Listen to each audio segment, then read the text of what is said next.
के पास तो है लास्ट टाइम अराउंड उन्होंने हमको हरा दिया था in that air battle. And ये ओपिनियन नहीं है, न्यूज जाके पढ़ लो, आपको पता चल जाएगा। हमारे जेट्स गिरे, उनके 0 गिरे, who won यार। एंड ऑफ कोर्स भाई ये तो क्लियर बोल रहा है, तो कोई comparison. Hello Hello guys, guys, मैं हूं तस्कीर मैं हूं नोमान। और हम लोग रिएक्ट कर रहे हैं इस वीडियो के अंदर Indian journalist smash BJP and Modi, you have no idea about Pakistan military strength.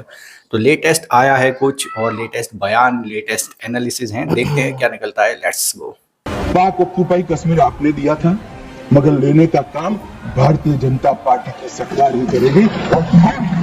Pakistan occupied Kashmir अगर आप नहीं लेंगे तो कब लेंगे? You've been talking of taking POK. Please take it. क्या इंडिया पीओके ले सकता है? हमारी ऐसा सरकार, बोला तो जा। ऑपरेशन मंत्री, इन्फ्लुएंसर्स, रिटायर्ड आर्मी पर्सनल कई बार बोलते हुए मिल जाते हैं हम पीओके ले लेंगे। अगर आपने रिसेंट जो पार्लियामेंट्री सेशन हुआ उसको भी सुना हो तो करंट गवर्नमेंट प्लस ऑपोजिशन दोनों खुलेआम बोल रहे थे कि हाँ पीओके ले लेना चाहिए या पीओके ले लेंगे। पर क्या ये पॉसिबल भी है? तो ये दो तरीके से पॉसिबल हो सकता है, एक है मिलिट्री और दूसरा है एक लीगल तरीका। हमारे देश में ऐसे कुछ ज्ञानी या अज्ञानी लोग हैं जो कहते हैं कि भाई हमें तो कश्मीर के लिए we need an Israel like solution. You need an Israel-like solution to Kashmir. तो भाई सबसे पहले तो ये बता दें कि अगर हम पीओके इन्वेड करने जाते हैं तो हमारा मुकाबला किससे होगा? हमारा मुकाबला होगा पाकिस्तानी मिलिट्री से। और एक सेकंड के लिए ये भी मत सोचना कि ये जो कॉन्फ्लिक्ट होगी ना ये सिर्फ कश्मीर तक ही लिमिटेड होगी। हमने क्या क्या देखा, क्या क्या सीखा ऑपरेशन सिंदूर से?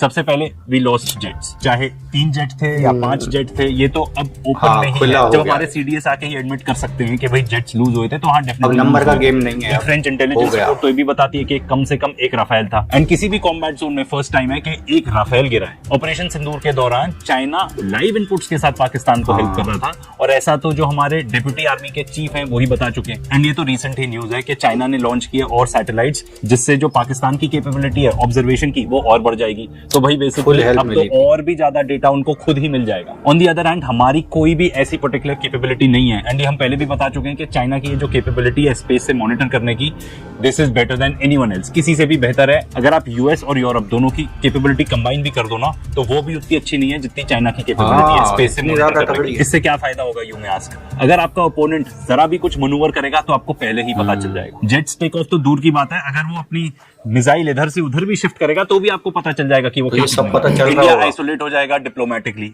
वैसे भी ऑपरेशन सिंदूर के दौरान एक भी देश नहीं आया था हमारे सपोर्ट में। एक एग्जांपल आप इससे भी ले लो कि हम कितने डिपेंडेंट है दूसरे देशों पर, कि फ्रांस ने हमें राफेल का सोर्स कोड ही नहीं दिया। इससे क्या फर्क पड़ता है? जो हमने ऑपरेशन सिंदूर के दौरान देखा कि भाई अगर सॉफ्टवेयर में आप हल्की भी ट्वीक नहीं कर सकते हो तो अगर आप कोई अपने और वेपन्स लोड करना चाहते हो उस पर्टिकुलर एयरक्राफ्ट में वो नहीं कर सकते। एंड ये हमारी एक बहुत ही बड़ी लिमिटेशन थी ड्यूरिंग ऑपरेशन सिंदूर। एंड देखो अगर आप इतना बड़ा मिलिट्री कैंपेन चलाने वाले हो तो आपको सारे देशों का जितने भी आप ले सकते हो अपने सपोर्ट में उनको लेना जरूरी है। और हमारे केस में तो खास तौर पे क्योंकि हम हार्डली कुछ चीजें इन हाउस बनाते हैं। एंड इसी एग्जैक्ट टॉपिक पे हम वीडियो भी बनाने वाले हैं, तो सब्सक्राइब करना मत भूलना। इनफैक्ट हमारी जो ब्रह्मोस मिसाइल्स है ना वो भी इंडिया और रशिया का जॉइंट वेंचर ही है। तो अगर मान लो रशिया कह देता है कि भाई आप ऐसी टाइप की हरकत करने जा रहे हो, हम इसके सपोर्ट में नहीं है, तो हम क्या करेंगे? Pakistan on the other hand उसको पूरा सपोर्ट मिलेगा क्योंकि अग्रेसर तो हम होंगे, वो थोड़ी होगा। एंड पाकिस्तान के पास है चाइना। वैसे भी China 80% of Pakistan defence equipment supply करता है, तो वो एकदम ही रिलायबल सप्लायर रहेगा for all sorts of spares या जो भी मटेरियल रिक्वायर्ड रहेगा उसके लिए। चाइना तो बहुत हेविली इन्वेस्टेड है into Pakistan. Belt and road initiative के बारे में तो सुना ही होगा। एंड अगर आप ऑपरेशन सिंदूर के बारे में बात करो तो 3 कंट्रीज थी जिन्होंने आके फुल्ली सपोर्ट किया पाकिस्तान को, Turkey, Azerbaijan end of course China. And इस चीज के बारे में तो सीडीएस जनरल चौहान ने भी वार्न किया था। इनफैक्ट उन्होंने ये बताया था कि ये पाकिस्तान, चाइना, बांग्लादेश इकट्ठे हो गए हैं तो ये इंडिया के लिए खतरा है, थ्रेट हो सकता है या एटलीस्ट इंडिया के सिक्योरिटी इंटरेस्ट में तो नहीं है। एंड ऑफ कोर्स जब आप जाके इस टाइप का अटैक करोगे तो न्यूक्लियर का रिस्क तो है ही है। अब भाई ऑपरेशन सिंदूर के दौरान भी तो यही हुआ। अब भाई वो लोग जो भी हैं जो बोलते हैं कि भाई हम उससे नहीं डरेंगे, न्यूक्लियर की धमकी, न्यूक्लियर की धमकी। अरे भाई न्यूक्लियर धमकी देने के लिए ही बनाया है उन्होंने। किसी भी देश ने न्यूक्लियर धमकी देने के लिए ही बनाया है क्योंकि आज के डेट में अगर आप न्यूक्लियर वॉर छेड़ देते हो तो it is mutually assured destruction. 100% दोनों जगह पे सभी कुछ खत्म है। तो वो डेटरेंस के लिए ही बनाया गया है न्यूक्लियर वेपन, ठीक है ना? या अगर आपको इस टाइप की भाषा यूज करनी है कि धमकी देने के लिए बनाया गया है तो हाँ भाई उसी के लिए बनाया। पर ऑपरेशन सिंदूर के दौरान तो आप न्यूक्लियर छोड़ो, इनफैक्ट कन्वेंशनल वॉरफेयर में भी हम उनसे हार ही गए थे, हम उनसे पीछे थे 100%। आप चाहे एग्री करना चाहो या नहीं करना चाहो, पर अगर इस टाइप का इंटरवेंशन होता है कि हम जाके पीओके ले लेंगे तो जो वॉर होगा ना इंडिया ने कभी ऐसा वॉर देखा ही नहीं होगा, 100% गारंटीड। इतना बहुत ब्लडी ज्यादा, होगा, बहुत खतरनाक सिविलियन war। मिलिट्री कैजुअलिटीज इतनी ज्यादा होंगी, आप सोच भी नहीं कश्मीर का सकते। मुद्दा बहुत बड़ा हो गया है। इतनी तबाही मच जाएगी। एंड ऐसा थोड़ी है सिर्फ कश्मीर के आसपास ही बम ना। फूटेंगे, देन सब अगर जगह वॉर है जाएगा। देन सब कुछ लेजिटिमेट है। दिल्ली पे भी बम फूट सकता है, कहीं भी बम फूट सकता है। एंड ये आपने ऑपरेशन सिंदूर के दौरान देख ही लिया होगा ना। एंड सबसे इंपॉर्टेंट बात, क्यों जीरो चांस है, zero of any military success. Certain part of PoK तो चाइना के पास ही है, तो क्या हम चाइना से भिड़ जाएंगे? वो भी एकदम हेड ऑन। हम अफोर्ड ही नहीं कर सकते भाई, चाइना एकदम अलग लेवल पे है, वो तो यूएसए को मार दे सकता है, इस लेवल पे है वो, क्योंकि वो हमसे हर चीज में आगे हैं। वो अपनी सारी चीजें खुद बनाते हैं, उनके जो फाइटर जेट्स हैं वो, उनके पास 5th जनरेशन फाइटर जेट है जो वो खुद मैन्युफैक्चर करते हैं। हमारे पास तो हम एक जेट इंजन तक खुद नहीं बना पाए।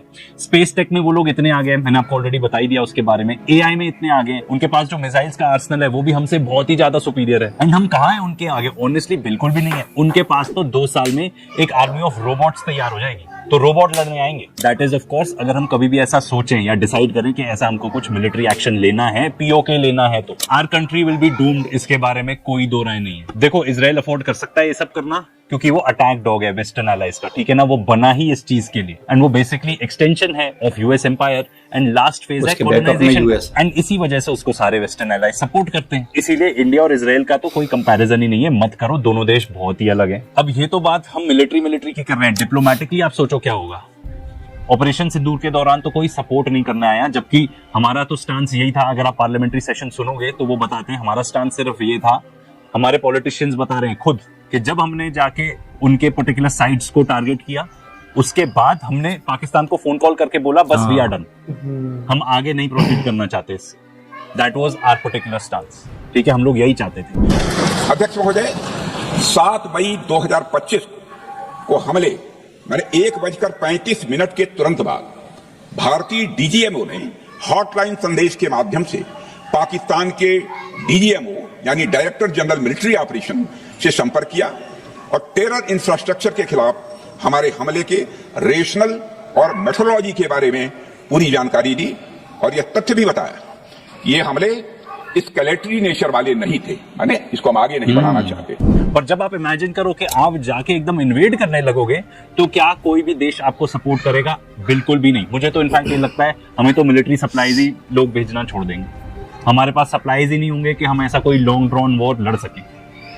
बहुत चांसेस है कि हमारे साथ ट्रेड ही करना बंद कर दें, वो कहेंगे कि भाई नहीं करना, हमारी इकोनॉमी कोलैप्स हो जाएगी। सैंक्शंस भी लग सकते हैं, आप रशिया का एग्जांपल ले लो, पर रशिया और इंडिया का भी कोई कंपैरिजन नहीं है। उनके पास है ऑयल एंड गैस, इतना बड़ा देश है, अपना ऑलमोस्ट सारा डिफेंस इक्विपमेंट वो खुद बनाते हैं, एंड उनके पास एक बहुत ही लेजिटिमेट रीजन है यूक्रेन को इन्वेड करने का। कोई डाउट हो तो ये वीडियोस बनाए हैं, 2 पार्ट सीरीज जरूर चेकआउट करना। मतलब हमारे लिए अगर मान लो सैंक्शंस लगते हैं, हमारे साथ देश ट्रेड करना छोड़ देते हैं, तो भाई हमारे लिए तो डिजास्टर नुकसान ही एंड नुकसान लेट मी टेल यू, अगर इतना आसान होता ना पीओके लेना, तो कभी ना कभी कहीं ना कहीं कोई हमारे यहाँ देश से ही अटेम्प्ट कोशिश कर कर चुके चुका। और फिर से इजराइल से ही कंपैरिजन ले लें, वो हमास को नहीं हरा पा रहे हैं। गाजा इतनी छोटी सी जगह है और वो एक मिलिशिया ही है, एंड इजराइल को पूरी हेल्प मिलती है अपने फौपों से to do whatever they want. और गाजा में वैसे भी जो भी कुछ अंदर जाता है बाहर आता है, सब कुछ तो इजराइल ही कंट्रोल करता है। फिर भी जाके वो इन्वेड नहीं कर पाए ना। एंड देखो, कोई कंपैरिजन ही नहीं है। हम यहाँ पे किसकी बात कर रहे हैं? हम बात कर रहे हैं पूरी फुल फ्लेजेड आर्मी आर्मी है भाई, जिसकी एयरफोर्स, माइंड यू,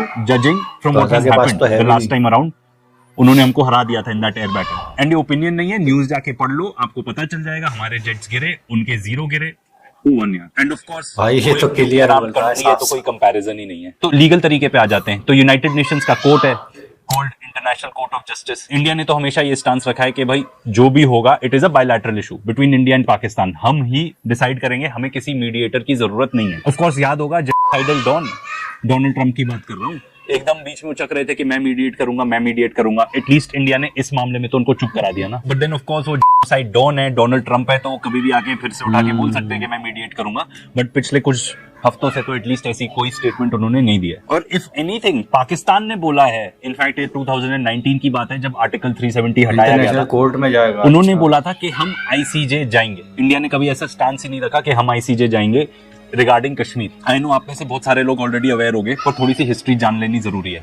एंड हम कोई भी इंडियन वेबसाइट, पाकिस्तानी वेबसाइट, कोई भी ऐसा सोर्स नहीं ले रहे हैं। हम एक न्यूट्रल पर्सपेक्टिव से इसको अप्रोच करेंगे कि दुनिया क्या कह रही है। इसलिए ये पर्टिकुलर जो आर्टिकल है सीएफआर से उठाया हमने। तो इंडिया पाकिस्तान का वॉर सबसे पहला कौन सा था? तो अकॉर्डिंग टू सीएफआर ये तब चालू हुआ जब पश्तून ट्राइब्समैन थे from north west of Pakistan, उन्होंने कश्मीर को इन्वेड किया अलेजेडली विद पाकिस्तानी सपोर्ट। तो जो महाराजा हरी सिंह थे उस टाइम पे उन्होंने एक साइन किया डॉक्यूमेंट इंडियन गवर्नमेंट के साथ, known as the instrument of accession, जिसमें ये एग्री हुआ था कि जो कश्मीर है वो इंडिया को ज्वाइन करेगा पर वो ऑटोनोमस रीजन रहेगा with in the country. And बदले में क्या मिला उनको? बदले में मिला कि जो इंडियन आर्मी है वो आके बेसिकली पाकिस्तान से लड़ेगी।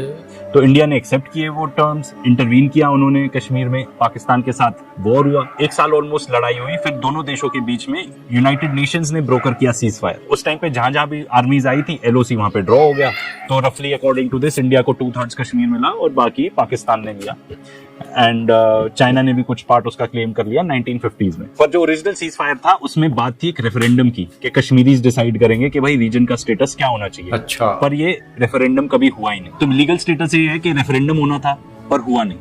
उसके बाद कहीं भी किसी भी कोर्ट में इसकी कोई भी प्रोसीडिंग्स नहीं चली है। एंड इंडिया ऑफ कोर्स चाहेगा कि वो वैसा ही रहे क्योंकि कोर्ट्स में कुछ भी हो सकता है। एंड जब हम बात कर रहे हैं इंटरनेशनल कोर्ट्स की, सेटिंग मीटिंग इधर ना थोड़ा मुश्किल हो जाता है। अगर इंडिया या फिर फॉर दैट मैटर पाकिस्तान, दोनों में से किसी को भी लगता है कि भाई ये तो ब्लैक एंड व्हाइट मैटर है, हम आराम से जीतेंगे ये पर्टिकुलर केस, रेस्ट अश्योर्ड दोनों में से कोई भी चले जाता है आईसीजे। पर ये बात इतनी सेंसिटिव है कि अगर आप इमेजिन करो, मैं देश की नहीं बात कर रहा हूं यहाँ पे, बिल्कुल भी नहीं, मैं बात कर रहा हूँ लीडर्स की, कि अगर कोई भी लीडर ये डिसाइड करता है कि हाँ हमको जाना है और फिर वो जाते हैं आईसीजे में, केस हारते हैं, तो इतनी थू थू हो जाएगी कि पॉलिटिकल करियर तो खत्म हो ही जाएगा, शायद जान पे भी आ जाए। मे बी यही एक वजह है कि दोनों में से कोई भी नहीं गया है। पाकिस्तान ने भी बोला था 2019 में हम जाएंगे आईसीजे, पर क्या वो केस हार गए? इसके और भी बहुत सारे कारण हो सकते हैं जो हमें नहीं पता। इंडिया वर्सेस पाकिस्तान क्रिकेट में तो बहुत देखा होगा, पर आपको पता है आईसीजे में कितनी बार इंडिया वर्सेस पाकिस्तान हुआ है? 4 बार। तो ये तो बात हो गई लीगल की, इस पे भी ऐसे बहुत क्लियर कट रास्ता तो है नहीं जो इंडिया अपना सकता है पीओके लेने के लिए। पर वीडियो अभी खत्म नहीं हुआ है,